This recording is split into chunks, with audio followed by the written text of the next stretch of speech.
tout le monde, j'espère que vous allez bien et que c'est pas trop agité dans vos bocals avec cette pleine lune là, qui est plus forte que d'habitude. Je reviens vers vous aujourd'hui pour une vidéo qui va peut-être être un peu longue, mais cette nuit, quand je suis rentrée de ma de ma formation d'aromathérapie, bon, j'ai grignoté, j'ai fait mon petit trafic et tout ça, et au moment où j'allais pour me poser, j'ai reçu pas mal de messages en fait. Et notamment, j'avais eu des demandes de publication de mes vidéos sur Facebook parce qu'on se demandait chez mes amis si je continuais mes vidéos. Donc, j'ai publié. Et au moment que j'ai publié donc sur ma page perso et sur ma page Asa Médium Guérisseuse sur Facebook, il y a eu tout un tas d'informations qui sont venues. Donc, du coup, je suis partie prendre en canalisation. Donc, pour ceux qui vont pas sur Facebook, moi, j'y vais pas beaucoup. J'y étais pas retournée depuis des lustres. Et là, c'est comme si on me demandait de faire plus de publications au regard des énergies qui se déchaînent, afin d'apporter au fur et à mesure, en fait, des indications ou des choses que je peux capter, alors qui sont au regard de mes guides et au regard de mon paradigme personnel, par rapport à ce que je peux capter. Donc il y a encore une fois, il y a à prendre et il y a à laisser, mais j'ai envie de vous le transmettre. Donc pour vous résumer, j'avais mis sur Facebook que je trouvais la lune vraiment bizarre, que j'avais quand même beaucoup de gens autour qui étaient perturbés. En tout cas, il y a des énergies très étranges, plus fortes par rapport à l'habitude, et il y a un truc qui cloche. C'est ce que je disais sur Facebook. J'avais l'impression que ça pouvait dégénérer très vite au niveau humain, social, climatique, qu'il allait y avoir quand même des masques à tomber, parce qu'on me montrait aussi qu'il y avait une force au niveau de la lumière qui travaillait en désoccultation, puisqu'on me disait qu'il y avait de plus en plus de personnes qui étaient dans des champs de croyances erronés et qui entraînaient beaucoup de monde dans des paranoïas, dans des stigmatisations, dans des retranchements et dans des dualités qui ne sont pas du tout justes au regard du monde qui se dessine. Alors le monde qui se dessine en positif, évidemment, avant qu'il voit le jour, il va falloir un certain nombre de chaos. J'aime pas trop utiliser ces termes, mais c'est les termes qui ont été utilisés. Et donc voilà, donc on me disait que ça travaillait fort justement pour désocculter et faire tomber tous ces masques, pour pouvoir faire prendre conscience aux gens de pas mal de choses en fait. Et on me disait notamment aussi de faire très très attention dans les déplacements par rapport au climat, parce que au regard de l'agitation des énergies qu'il y a au niveau et autour de la pleine lune, j'ai l'impression que le climat va aussi fortement se déchaîner. Donc attention notamment sur la route, ils ont bien insisté sur la route dans les déplacements, mais également dans les manifestations et les sorties, parce que on m'a fait ressentir énormément d'agressivité, des agressions, une montée du fanatisme, de la colère, enfin un cocktail qui est pas très paillettes et confettis, donc pas joli. Voilà. Et avant-hier, j'avais fait un rêve bizarre avant de me réveiller, où les gens étaient contaminés par un virus qui les rendait super agressifs. Ils se tapaient, il y en avait d'autres qui se tiraient dessus ou qui s'agressaient. Mais voilà, et je me suis posé la question, je me dis mais qu'est-ce que c'est que ce rêve? Et en fait, je pense que ce rêve m'annonçait un petit peu. Alors le virus n'est pas un virus à proprement parler, bien que mes guides m'aient dit hier soir qu'effectivement il y allait avoir des virus qui allaient arriver par la mer, qui allaient arriver d'autres pays, et des bactéries, des choses dont on n'était pas préparé et dont nos antibiotiques n'étaient pas adaptés. Voilà, par rapport à la résistance qu'on a maintenant avec les antibiotiques. Mais là, le rêve que j'avais fait était notamment plutôt par rapport aux énergies de la pleine lune. Alors je vais vous montrer mon cahier. Hop. Voilà, ça c'est tout ce que j'ai pu noter hier. Voilà, tout est consigné là-dedans. Donc je vais essayer de de vous faire un petit topo de tout ça, sachant qu'il va y avoir des infos pour la pleine lune, mais aussi des choses pour 2020 et après 2020. Donc encore une fois, en médiumnité, il ne m'est pas possible de dater. Donc je l'ai transcrit ici afin que ça soit ancré quelque part, et je vais vous en parler. Donc je vais d'abord revenir sur cette pleine lune. Donc comme je vous le disais, elle est vraiment très bizarre. Elle est beaucoup plus forte que d'habitude. Les énergies sont lourdes, pesantes.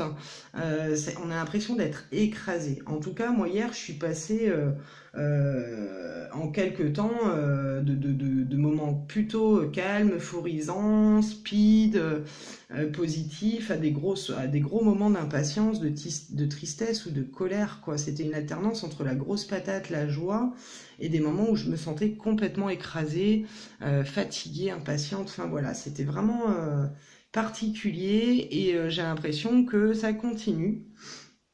Et comment dire, il y a quelque chose qui semble changer quand même radicalement. Avec cette pleine lune, il y a un nettoyage de l'année 2019 qui se fait fortement ressentir. Donc ça crée une espèce d'état d'agressivité mélangé à un sentiment d'insécurité, de mal-être, etc. Et en même temps d'euphorie et de vouloir construire des choses, de mettre en place des projets, de revoir un peu comment on vit, etc., etc. Alors, oui. Alors, excusez-moi, parce qu'en même temps, je vois que on voit ma médaille et le Christ. Alors, la médaille, on me l'a déjà demandé. Je passe du coq à l'âne, hein, mais c'est du zaza, encore une fois, hein. C'est les corps unis, les cœurs unis du Christ et de la Vierge. C'est une médaille qui vient de Kérésinen. C'est un petit peu le petit lourd local en Bretagne. Il y a une source d'eau qui est extraordinaire, avec une petite chapelle. C'est un lieu qui n'est pas reconnu par... comment dire, par le Vatican, mais qui pour autant est extraordinairement élevé au niveau vibratoire, et on sent vraiment l'empreinte de la Vierge et du Christ en ce lieu. Voilà, je fais juste cette petite parenthèse, parce que ça me perturbait, c'est pour ça que j'ai bugué un peu. Mais voilà, alors revenons à nous, moutons. Je vous en dirai plus si ça vous intéresse, mais là vraiment il faut que je mette le point sur ce que j'ai capté cette nuit, hein. Donc comme je vous disais, je pense que vous êtes nombreux à avoir senti comme moi, et dans les amis avec qui j'ai pu papoter, on en revient au même sentiment, vraiment un sentiment de choses qui sortent en larmes, en prise de conscience, même des failles qui s'exacerbent, et en même temps, ouais, une grosse patate, une envie de pousser des montagnes, de les dépasser, et puis mais vraiment une force énorme qui vient de l'intérieur et qui vient quelque part chasser assez rapidement derrière ces mauvaises vibes là. Alors c'est très difficile, mais quand elles arrivent à percer, c'est vrai que ça dégage cet inconfort. Donc comme je vous disais, j'ai l'impression que cette pleine lune-là, elle semble annoncer 2020, un peu sur le même ascenseur émotionnel. J'avais une alternance de scènes de chaos et d'extrême joie, ou de soulagement. J'avais vraiment ce sentiment-là, mais aussi bien au niveau humain que climatique, hein. Parce que derrière, en écrivant ça, j'avais une vision de tsunami. D'une grosse vague qui arrivait et qui détruisait tout sur son passage, et des volcans en éruption. Bon, ça vous allez me dire, tous les ans il y a des volcans, il y a des trucs, mais là vraiment le tsunami il était fortement marqué. Et j'avais l'impression que c'était non sans lien avec ces histoires de volcans. Et en même temps où j'écrivais les volcans en éruption, j'ai entendu le Vésuve, ou Vésuve plutôt. Et aussi des volcans en France. Donc je me demandais Puy-de-Dôme, j'entendais Puy-de-Dôme. Alors je me demande si c'est l'Auvergne ou voilà, mais il y a des choses qui vont, des volcans endormis aussi qui vont commencer à se réveiller. Ça ne veut pas dire qu'ils vont être en éruption en 2020, mais il y a un réveil qui va commencer à se faire en 2020. Alors j'ai été voir pour le Vésuve. Du coup ce matin au café, j'ai été jeter un petit coup d'œil. Le Vésuve, c'est un volcan en Italie qui visiblement a connu sa dernière éruption en 1944. Donc voilà, donc moi je suis calée sur certaines choses, mais pas tout. J'ai la mémoire de Dory, et le Vésuve, honnêtement, quand je l'ai écrit, je ne savais pas quoi qu'est-ce. Donc en vérification, il se peut bien que pour 2020, il y ait une éruption avec le volcan du Vésuve. J'avais également de nombreux endroits qui vont devenir inhabitables, pas seulement près des océans, mais aussi dans les terres. Je ne sais pas si c'est en 2020, mais je suis projetée dans des villes et des villages inondés par les cours d'eau, donc des rivières, des lacs, mais aussi à cause de fortes pluies. Il y a de plus en plus de villes, et aussi, comment dire, des villes gruyères, j'ai entendu. Il y a des trous, je voyais des trous dans les chaussées. J'avais l'impression que je voyais des gros feux, un peu comme dans les villes américaines, hein. Vous savez, ils ont des feux bien typiques, des routes bien particulières. Ben, j'avais ce genre de vision sur des grandes villes avec des grands buildings, des choses comme ça, et puis des gruyères en plein milieu de la route. Et j'entendais les klaxons, je voyais les warnings clignoter, enfin bref, c'était vraiment comme si le sol s'écroulait là où il y avait des galeries en dessous. Je vous préviens, ça risque d'être un petit peu décousu, mais je prends en lecture ce que j'ai noté hier qui me venait en clairaudience, en clairvoyance, hein. J'entendais aussi que le Sud allait connaître des séismes en Méditerranée, mais aussi sur ses terres. Est-ce que ça va occasionner des choses importantes au niveau de la mer ou pas? Je ne sais pas. Mais en tout cas, on me disait séisme en Méditerranée, mais aussi dans les terres. Alors, en prenant un esprit rationnel, en réfléchissant, effectivement, s'il y a une éruption qui se fait au niveau de l'Italie, ça peut fortement aussi impacter les autres régions. Alors, on verra, hein. Moi, je vous transmets juste ce qui a été capté. Parallèlement à ces choses climatiques, j'avais beaucoup plus de dualité qui se renforçait dans les classes sociales, au niveau des communautés, au niveau entre les gens en fait, au niveau humain, il va y avoir de plus en plus de dualité et ce sera non sans lien à la propagande de l'État qui sera de plus en plus fort avec de la manipulation de masse. Alors, on a connu la propagande en temps de guerre. On nous a dit qu'on avait enlevé les images subliminales à la télé, etc.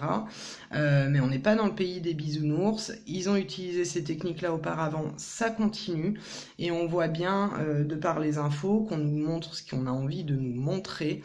Mais l'envers du décor des mouvements sociaux, etc., personne n'en parle. J'y reviendrai après, puisque notamment on est revenu me faire parler des gilets jaunes, je sais plus où justement, mais où en fait les gilets jaunes avaient aussi un envie de changer le système, mais pour emmener vers plus de justesse et plus d'équilibre et se détacher de tout ce qui est lobby, puisqu'on le sait bien, les décisions qui sont prises au niveau gouvernemental sont avant tout décidées au niveau européen, qui eux-mêmes sont financés par des lobbies, qui font en sorte que les gouvernements, que ce soit chez nous ou ailleurs, que ce soit la Belgique, etc., passent des lois qui vont dans leur sens et continuent à entretenir leur petit business, tout en faisant croire aux gens que c'est pour leur bien et que c'est positif pour eux. Mais on est loin de personnes qui prennent des décisions dans le sens de l'humain ou dans le sens du vivant. On est sur des personnes qui sont elles-mêmes marionnettées par d'autres, et qui elles-mêmes sont de pair et marchent main dans la main avec ces lobbies, que ce soit les lobbies financiers, pharmaceutiques, etc., etc. D'ailleurs, on m'invitait à vous dire de voir pour trouver une banque. Alors, je ne sais pas quelle banque peut être détachée des, je sais plus, c'est les Rothschild ou je sais plus qui tiennent un petit peu toutes les banques. Mais on m'invitait à vous conseiller de voir pour placer votre argent quelque part où ça n'est pas sous le couvert de ces gros groupes là, de ces grosses familles qui dirigent quelque part l'ensemble du monde, hein, de par leur puissance financière. Donc on va y venir, hein, parce qu'il va y avoir des nouveaux modèles de mis en place en parallèle. Ça va être torchon, hein, je vous préviens. Bref, donc comme je vous disais, une propagande de l'État beaucoup plus forte, de la manipulation de masse. Donc d'un côté, donc pour revenir sur la propagande, hein, pour ceux qui ne connaissent pas, c'est une action qui est exercée sur l'opinion pour avoir et appuyer certaines idées et mettre en place des choses et par la même occasion pouvoir diviser un petit peu le peuple. On le voit d'ailleurs, la manipulation sur les gilets jaunes. On nous donne pas le fond de l'histoire, on nous donne pas vraiment, on nous parle pas de la volonté première des gilets jaunes. On nous montre surtout les casses, les trucs, les machins qui sont dus au regard des casseurs. Mais les valeurs de fond et les idées de fond du mouvement des gilets jaunes n'est jamais énoncé dans les médias. Pour ça, il faut aller dans des choses alternatives, dans des médias alternatifs qui, eux, comme par exemple chez RT News, retranscrivent ça merveilleusement bien. Il y a aussi Ruffin qui en parle très bien, qui va dans le sens d'ailleurs de ce que demandent les gilets jaunes, hein. Voilà, donc on va se retrouver d'un côté avec ceux qui vont prendre conscience et qui vont changer leurs habitudes et repenser l'avenir avec humilité, respect et bienveillance. Et on va en avoir d'autres, donc ceux qui vont vouloir s'accrocher aux ruines de l'ancien, qui dès 2020 va commencer à disparaître. C'est-à-dire qu'en fait, à partir de 2020, on va vraiment sentir un écart flagrant entre les personnes qui vont vouloir continuer à consommer, voire au niveau social, etc., et garder des acquis.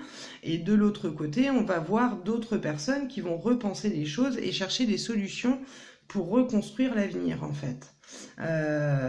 Il va y avoir vraiment des mises en place d'écolieux, etc. Mais on va y revenir, hein. Où est-ce que j'ai mis ça? Alors, voilà. Donc ensuite, à partir de 2020, ce modèle qu'on connaît jusqu'à présent, donc qui est mis en place depuis des années maintenant, hein, il va commencer à disparaître. Maintenant, sur combien de temps, je ne sais pas, mais on est sur l'effondrement de ce système, c'est très clair. Il va également y avoir de très fortes tensions au Moyen-Orient. Il y en a déjà, mais j'ai entendu Iran-Israël et j'ai eu le flash d'une explosion. Alors, est-ce que c'est un avion ou un drone qui est responsable? Je ne sais pas. Mais à partir de là, j'avais une amplification des conflits dans cette zone, puisqu'il va y avoir un durcissement dans les demandes de prise de position entre ces deux coalitions, entre ces deux pays, je ne sais pas comment on dit en géopolitique, mais ça risque de mettre fortement le feu aux poudres. En tout cas, on me zoomait Iran, Israël, j'avais l'image d'une explosion. Alors, est-ce que c'est symbolique ou est-ce que c'est physique? Encore une fois, je ne sais pas. Mais il y a quelque chose qui va accélérer le mouvement au Moyen-Orient par ces deux pays. J'avais ensuite derrière la chute du système financier et la mise en place plus prononcée de la puce RIDF, et au passage, hein, grâce ou à cause de violences en augmentation, je voyais aussi la reconnaissance faciale qui allait commencer à être proposée, mise en place et peut-être même des textes votés. Et ça, on voit que ça commence à être le cas au niveau de la puce, puisque je crois que c'est en Suisse ou je sais plus quel autre pays où on propose aux gens de rentrer dans des stades de foot en étant pucés pour avoir leur abonnement, etc. Donc c'est en train progressivement de rentrer dans les idées au niveau des pays, hein. Et donc ça va progressivement venir en France, mais en nous disant que c'est un moyen de conserver tous les papiers, un moyen de conserver à l'abri l'argent, etc., etc.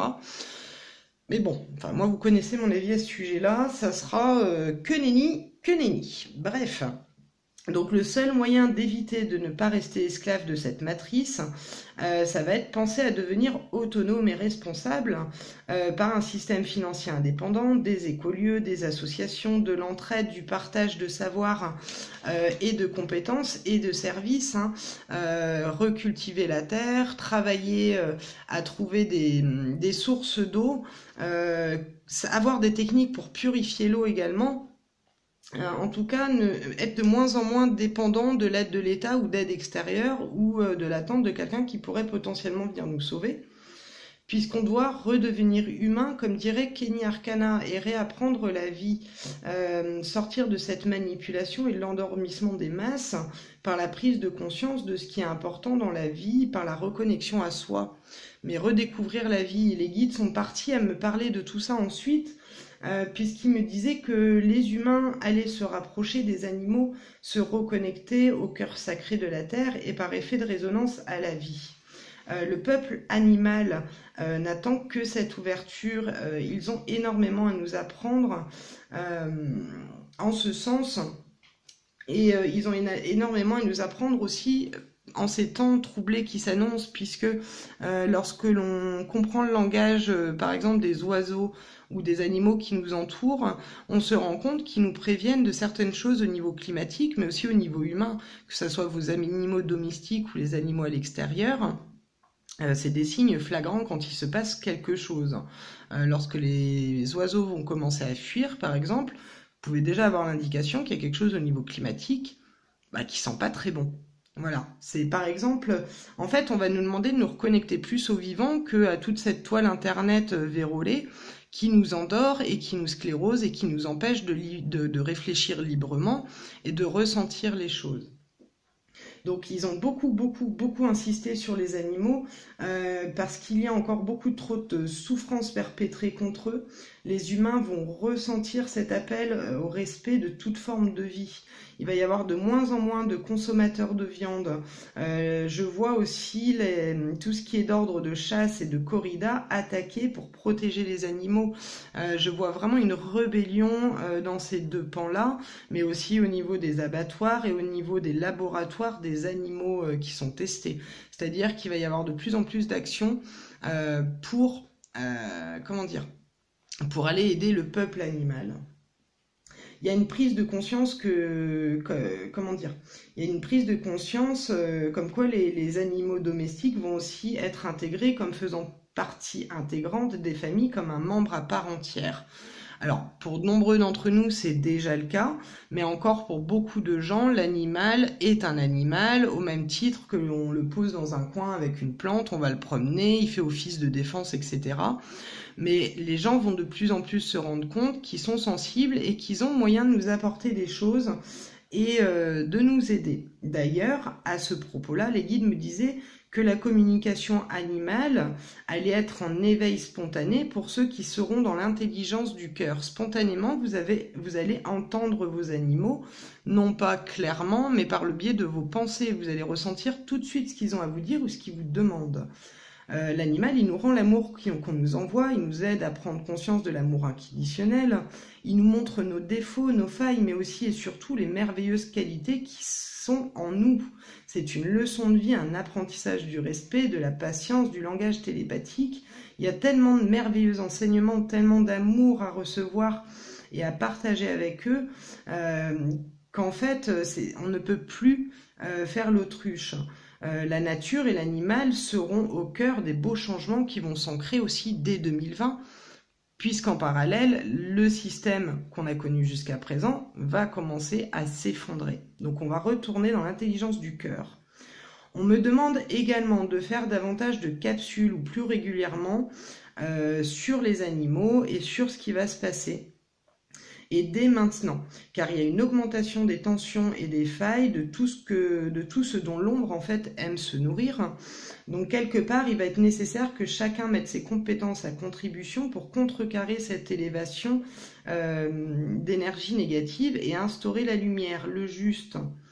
Il y a ces partages, mais aussi vos partages, c'est-à-dire que moi je vais partager dans mon coin, mais vous aussi à votre niveau, vous allez partager. Parce que toutes les actions qu'on peut faire de notre côté vont aller se catalyser les unes aux autres, que ce soit les prières, les soins, le fait d'augmenter son taux vibratoire et de le dispenser ensuite. Et puis surtout, on m'insistait sur le fait de ne pas chercher à diriger vos rayons. Ils iront où il y a besoin d'aller et petit à petit, la lumière pourra s'ancrer sur Terre. Personne n'est dénué de cette lumière, nous portons tous cette ombre et cette lumière en nous.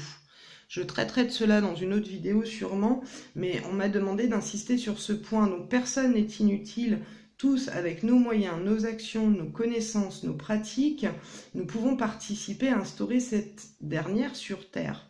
Personne d'autre que vous ne peut le faire. Et ensuite on m'a dit, vous portez cette étincelle divine en vous, pour la partager et la faire expanser avec les outils avec lesquels vous êtes nés, vos 6 sens.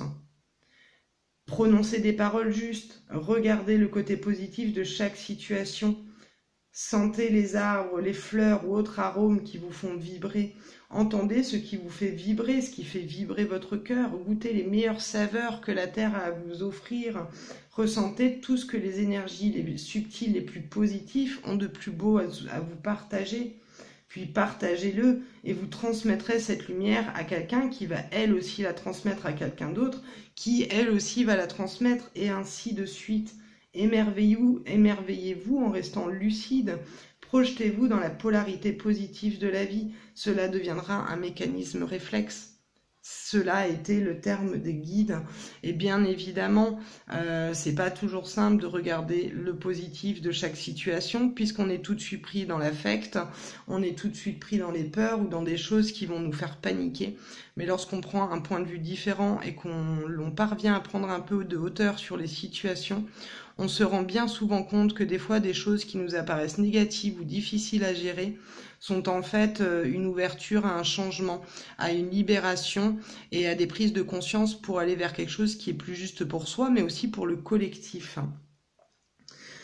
En parallèle de ça, au moment où j'allais pour partir faire cette vidéo, j'ai eu l'image d'un grand flash de lumière qui est arrivé aussi sur Terre pour 2020 comme pour accélérer le changement vibratoire.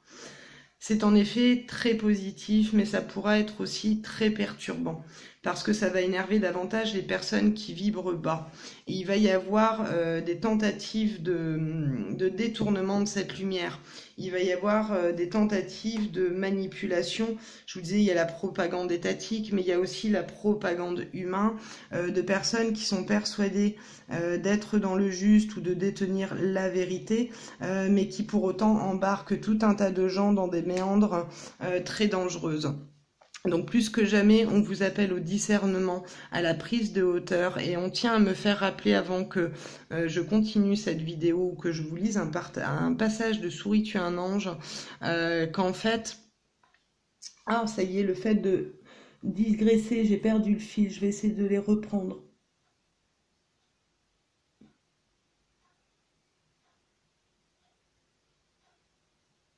C'est le problème quand c'est canalisé, quand je commence à partir dans le mental, ensuite je perds le fil. Donc pardonnez-moi, je vais essayer de le reprendre, hein. Mais en tout cas, ils insistaient sur ce discernement-là, sur la prise de hauteur, et oui, voilà, merci beaucoup, merci. Qu'en gros, jamais, au grand jamais, les guides ou les êtres de lumière allaient vous apporter des informations qui allaient vous mettre en frustration, qui allaient vous mettre en colère ou vous donner une sensation de malaise si derrière il n'y a pas un apaisement ou une solution qui est donnée.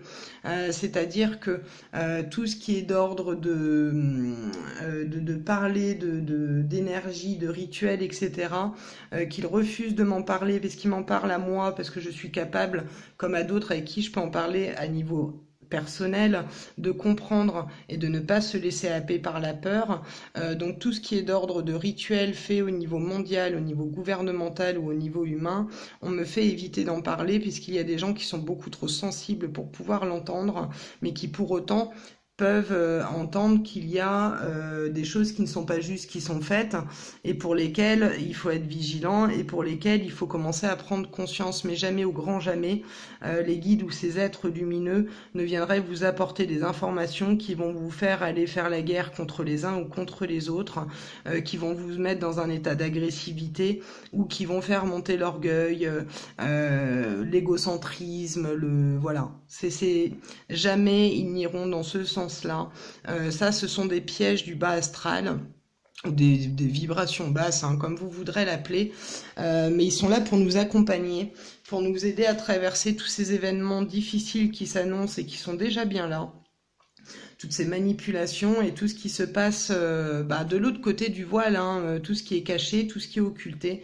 Et c'est bien pour ça qu'ils m'ont fait aussi vous dire dès le début de la vidéo que ces choses-là vont être désoccultées, pour que les gens puissent prendre conscience de l'ampleur de cela. Voilà.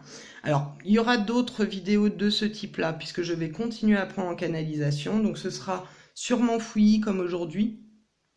Il y a des choses que je ne peux pas dater. On m'a montré des choses là pour 2020, mais qui vont aller peut-être se mettre en place 2021, etc. Mais quand je pensais à 2020, c'est tout ce qui m'est venu en tête.